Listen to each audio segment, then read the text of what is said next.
Hey, it's a Did You Know segment with B93.3. It's Joe from Feel Good Mornings every weekday morning, and we've been talking about this. We've been talking about coming to the Milwaukee Public Library for the grand tour here of the Frank P. Ziedler Humanities Room, which is very cool. We're here with Kirsten, and I've learned so much from you just in the few minutes that we've been talking off camera, and there are a lot of things as soon as you walk in as far as the history is concerned. That's right. The Frank Ziedler Humanities Room is open all week, Monday through Friday, from 10 a.m. to 4 p.m. and on Saturdays. And it houses two departments, the Arts and Humanities Group and our Local History and Special Collections Group. And would love to tell you more about it. Yeah, we're going to walk inside because there's some pretty cool archived pictures about the history of Milwaukee, having a lot to do with food and places we still love in Milwaukee.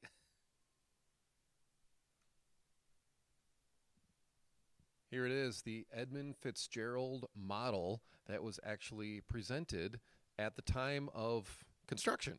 That's correct. Yeah, so as soon as you walk into the Ziedler room, only 20 feet in, you're already learning something. So yes, this is the original builder's model. It was built when the actual ship was constructed, and it was presented. And we have some pictures right there of the presentation to Edmond Fitzgerald. We have to make a Lego version of this ship. That would be quite a task to build something like that. But it is very impressive as soon as you walk in. I mean, you probably can't see how big it is on the video, but that is quite impressive. It's one of many models that we have here. So this is part of our Great Lakes Marine Collection that has information about ships that have sailed the Great Lakes. So thousands and thousands of ships, from tiny little tugboats to great big ore liners like the Fitzgerald. And it's only one of many special collections here. So that's an archives collection, but there's also the Milwaukee Road Collection, and we can look at that right here across the hall.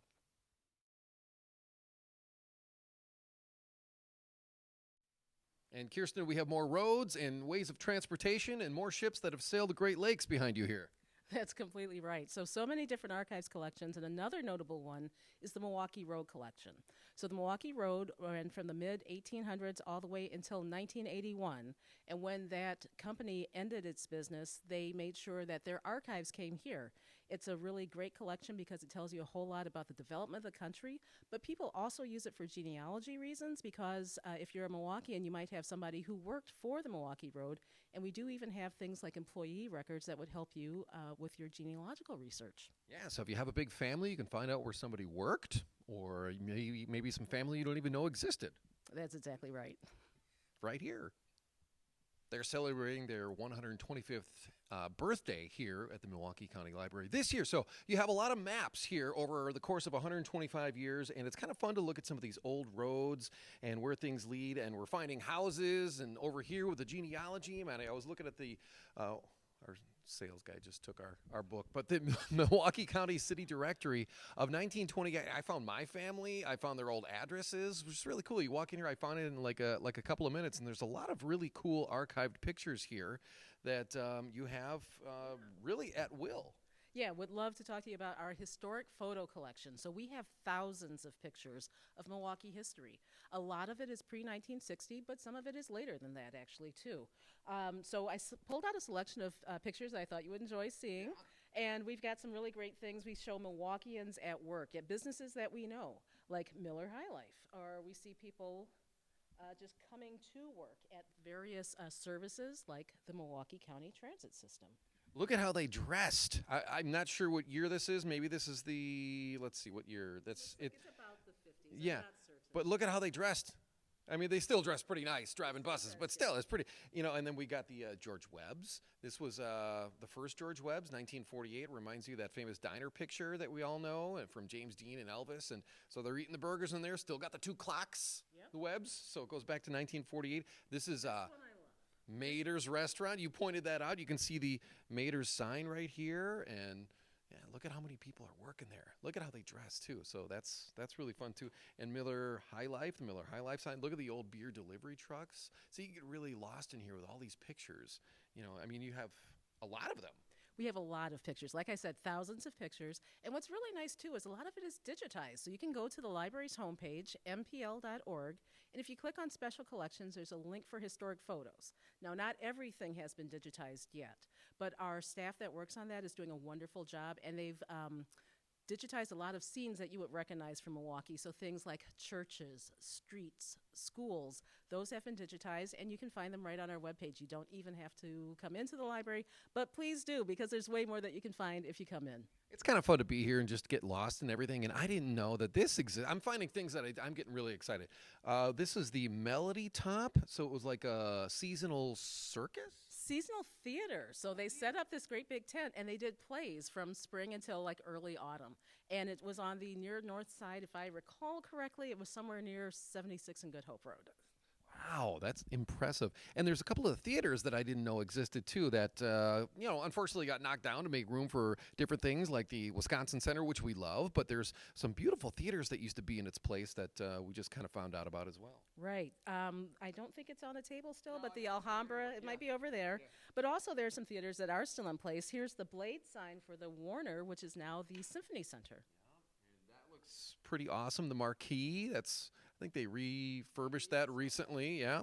So that looks fantastic as well. And the Pabst Theater, and then we've got some real early shots just of streetscapes here in Milwaukee, including, you can see where we are right now, Central Library. And that's the top part there. So that's very recognizable with the Milwaukee skyline as you drive around through downtown. And when you take the tour here, you can actually go on the other side of it, from what I hear. That's true. So during Doors Open, which just happened in September, we do a behind-the-scenes tour, and one of the tours is between the inner and outer domes. So you kind of see how they replace the lights in the dome that you can see if you're inside of the library. Wow, it's very impressive as soon as you walk in the door here at the Milwaukee County Library. So it's 125 years. There's a lot of history in here.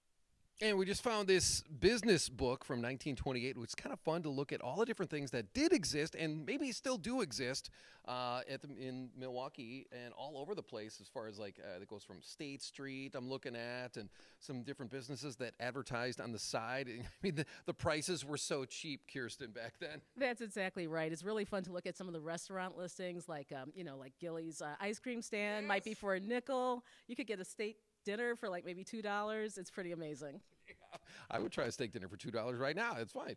But yeah, there's a lot of realty companies and maybe some folks that you knew, that you heard about. You weren't really sure if the businesses existed. You heard about throughout the course of your years with your family. And so you can find it within just seconds here. And this is kind of something that you might not be able to find too easy online. And we were talking about it off camera, maybe some things behind a paywall. It's not behind a paywall here.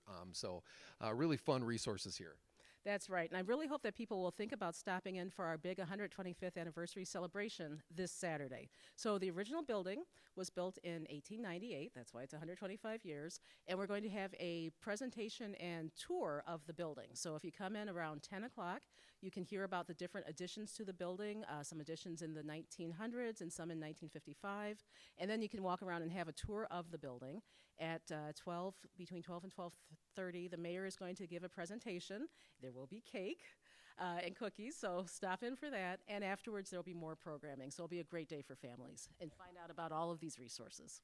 And so if you missed Doors Open Milwaukee, did you have cake during Doors Open? There was no cake during. No cake, so there you go. Don't feel bad about missing the library during Doors Open. Come have some cake this Saturday. Celebrate 125 years with all these great things inside.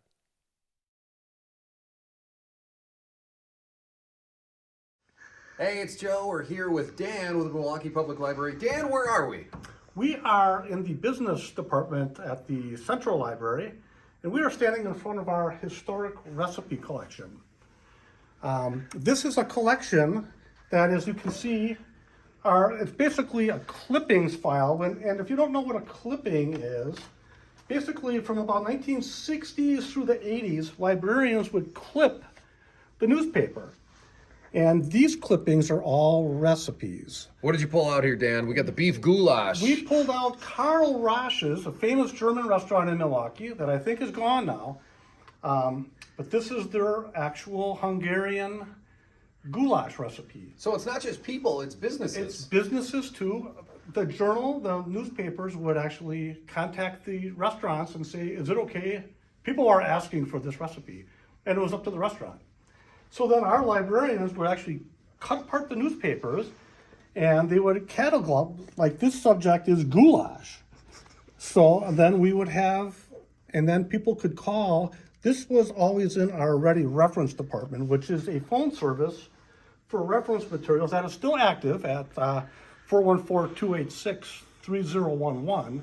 People can still call and get an actual live librarian, and you could ask for a recipe, and we could look it up for you. Or this whole collection is now digitized, and it is available on our website at mpl.org.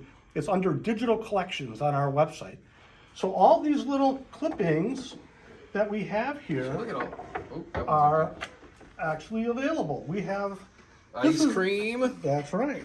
Strawberry ice cream. We have the State Fair cream puff recipe in here. What? That's not secret? We Are you kidding? actually have it here. Here is a recipe for Polish babka. That's a good Christmas thing that people used to call. I remember having questions about what is a babka. There's a whole Seinfeld episode about babka. That is, good call. Yeah, I love the So this love the stuff babka. It is actually still used. And now they did this from about 1960 to probably the mid 80s. So we got about 20, 25 years worth of recipes in Wait, here. that means Cops Custard's recipes in here It somewhere? could be. And the Jumbo Burger, It could be. perhaps? We That's have what we one want. here. We have one for soul food. Here's a recipe for chitterlings, which are also, I think, the same as chitlins. Oh, there's pies? There's pies? Sorry, I'm getting very excited here. We should do a Taste Test Tuesday over here. Oh my gosh. And it's like this one is arranged under soul food. Librarians like to put things under subject headings. So this one is under soul food. It could probably be under southern food too, but I think you get the idea. So there's a vast, and a lot of the stuff is local, and keep in mind, these recipes are older. So it's gonna be butter, and a lot of butter. There's no salads in here. No, there could be, but you We don't want don't get a salads. lot of gluten-free stuff in these catalogs. No. Or these recipes. It's old school, and a lot of the stuff was German, because that's Milwaukee was a lot of German back then. So the paper would try to show what people wanted. So we gotta deep fry it, then we gotta put butter on it. And a lot then of we flour. gotta put ranch on it, and then we gotta put some No cream egg cheese whites. on it. You're using the whole egg. Yeah, that's right. So that's what this is, and it's also available, like on our website. So you could search for, say, goulash on the page, and it would bring up all the recipes with that, and you could print those off, use them at home. The recipe archives, it smells delicious. It's over actually here. almost easier to do that than going on you could go on the internet and put in a recipe, and you'll get so many. It's like, yeah. what is a good one? But this is local to Milwaukee. These are local, so leave your local public library to have something like this. Yeah. Thank you, Dan. You're welcome.